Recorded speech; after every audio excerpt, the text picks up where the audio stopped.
And now, from 12 Studios, this is News 12 Now.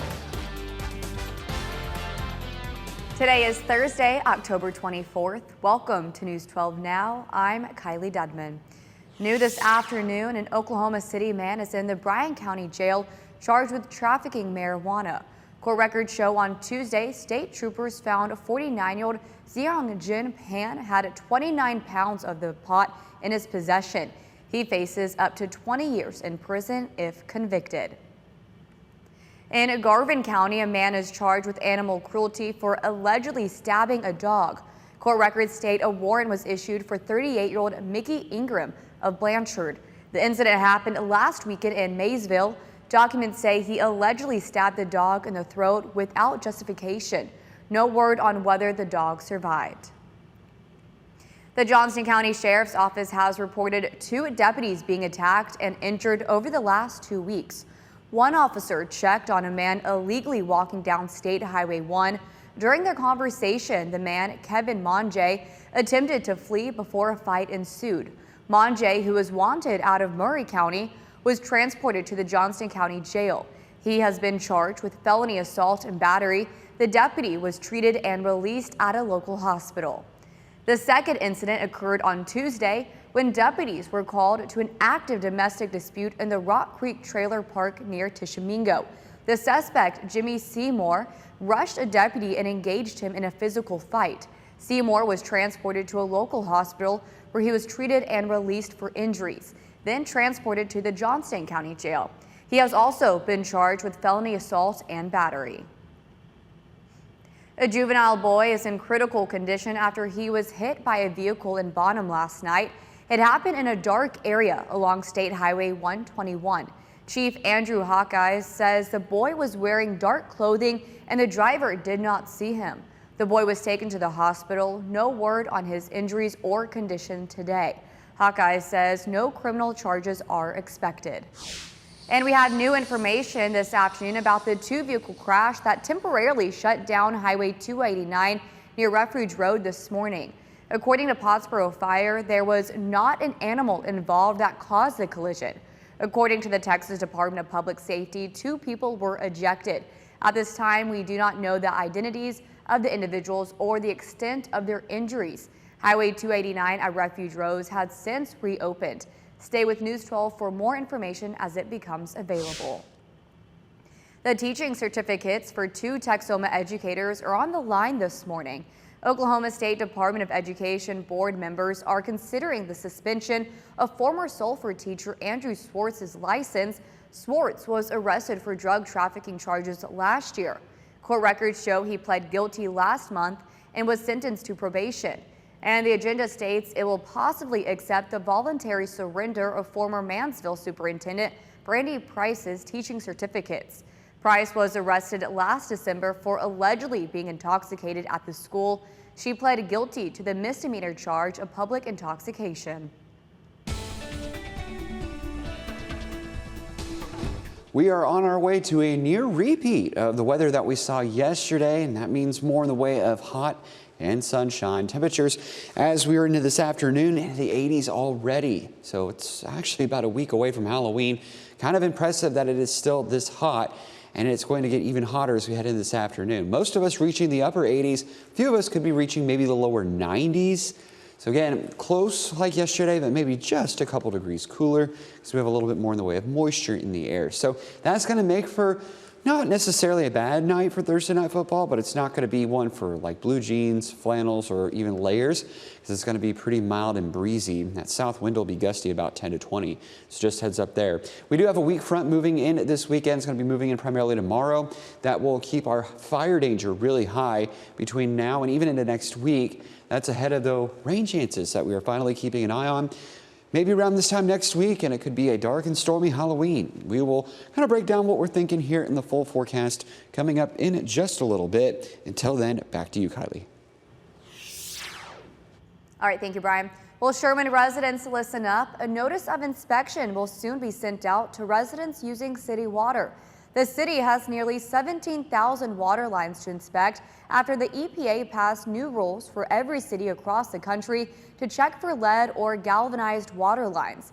The city wants to ensure that residents know that just because you get a notice from the city, it does not mean that you have lead in your water line.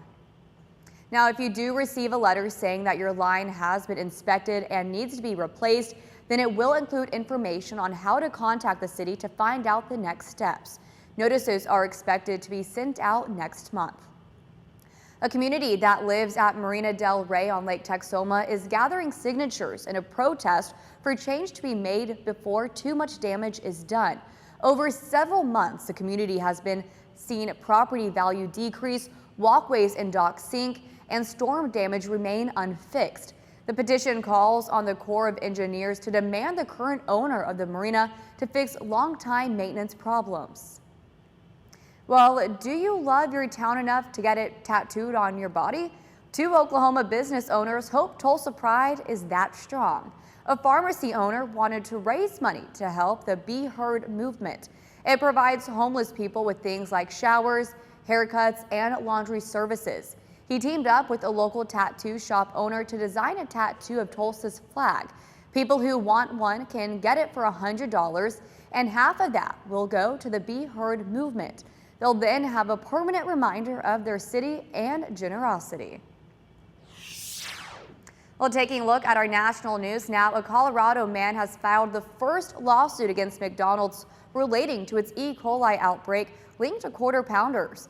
The outbreak has led to at least 49 illnesses across 10 states, including one death. Eric Stelly's lawyer says he tested positive for E. coli after a few days of pain and is still recovering. The lawsuit accuses McDonald's of product liability, negligence, and breach of implied warranties. The lawyer representing Stelly says he's also representing at least 10 other alleged victims of the outbreak. McDonald's has not commented on the lawsuit. The chain's USA president said Wednesday it's safe to eat at McDonald's and affected ingredients are probably out of the supply chain at restaurants. A man is under arrest accused of shooting at a Democratic Party campaign office in Tempe, Arizona. Police say the 60-year-old suspect had a huge arsenal of guns and ammunition in his home and may have been planning a mass casualty event. Jared Hill reports. Justice does not have a political party. There is no place in the city of Tempe for political threats or intimidation. On Tuesday afternoon, police surrounded Jeffrey Michael Kelly's car during a traffic stop before hauling him away in handcuffs. He was arrested on terrorism charges in connection with a string of shootings at a Democratic Party campaign office. Officials say the three shootings started back in September and all happened around midnight. During one incident, Kelly allegedly fired BB pellets and then gunshots at the glass front door and a window. At a news conference, police said that after 5 weeks of investigation, it was tips by people in Kelly's neighborhood that led police to him. During his first court appearance Wednesday morning, prosecutors told the court that back in July, Kelly did a Google search for the DNC office's address, and officials said that during a search at his home, they found more than 120 guns, over 250,000 rounds of ammunition, and .22 caliber casings in his trash can, along with scopes, silencers, a grenade launcher, and body armor. Officials say Kelly was seen hanging suspicious bags containing a white powdery substance from several political signs, lined with razor blades just a day before his arrest. They say at least one of those bags was found to just contain baking powder. Kelly was released on bail and ordered under house arrest. His attorney says Kelly is a retired aerospace engineer with no prior record and legally owned his firearms. Following their discovery, officials say they believe Kelly was planning a much bigger mass casualty. Jared Hill, CBS News. Israel strikes a Gaza school being used as a shelter, killing more than a dozen people. Many of the dozens injured, which included children, were rushed to the hospital after Thursday's attack in Gaza's Nusayrat camp. At least 17 Palestinians were killed. Dramatic video shows the magnitude of the destruction at the school and many relatives mourning. The Israeli military said it targeted a Hamas command center housed in a compound formerly used as a school in the area. It also claims they took numerous steps to mitigate the risk of harming civilians. Thank you for watching today's News 12 Now. Make sure to subscribe so you find out why Texoma turns to us. You can also follow us on Instagram and Facebook, where you'll see more social media exclusive content. Want more News 12 Now? Watch us live every weekday through the KXII app on your phone or TV and through our website.